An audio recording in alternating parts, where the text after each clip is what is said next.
Παιδιά, καλησπέρα. Ήρθα ξανά για να σας δείξω μια ενεργοποίηση για το ACS model όπως μου ζητήσατε. Λοιπόν,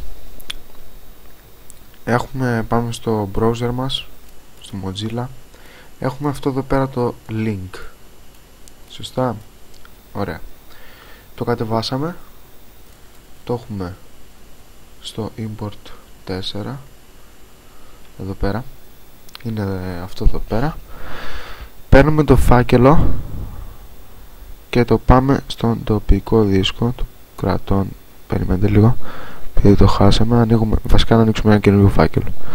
Λοιπόν, τοπικός δίσκος, αρχεία εφαρμογών, όπως βλέπετε Blender Foundation, Blender, στο 271 εγώ το έχω, Scripts, Add-ons, και είναι έτσι, κάπως έτσι. Το κάνουμε αντιγραφή, το σέρνουμε και το πάμε εδώ και το πατάμε.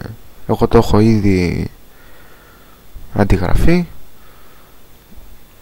και αυτό.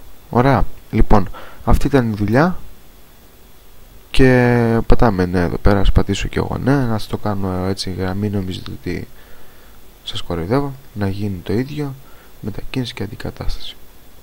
Ωραία. Ναι. Λοιπόν, μισό λεπτό. Συνέχεια. Και βλέπετε το κάνω μετακίνηση. Λίγο μέχρι να φορτώσει.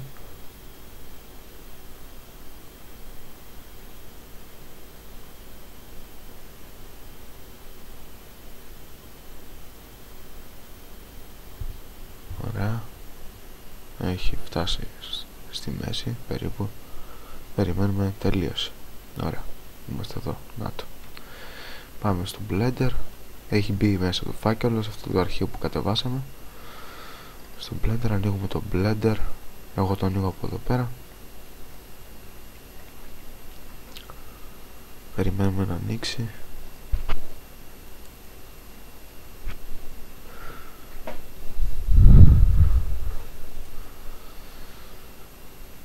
Βλέπετε εδώ πέρα, όπως σας έδειξα, η αρχική σελίδα. Εδώ. Μετά πατάμε file για να ενεργοποιήσουμε το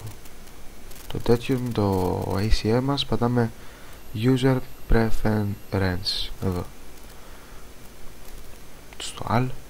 Πατάμε στα add-ons και ψάχνουμε για το ACS.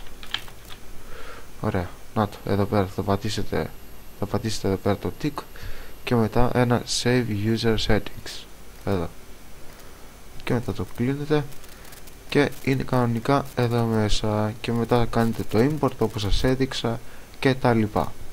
Πιστεύω να καταλάβατε. Συγγνώμη που δεν ανέβασα πριν το βίντεο. Όσες ερωτήσεις έχετε να μου κάνετε, να μου λέτε. Καλό σας βράδυ.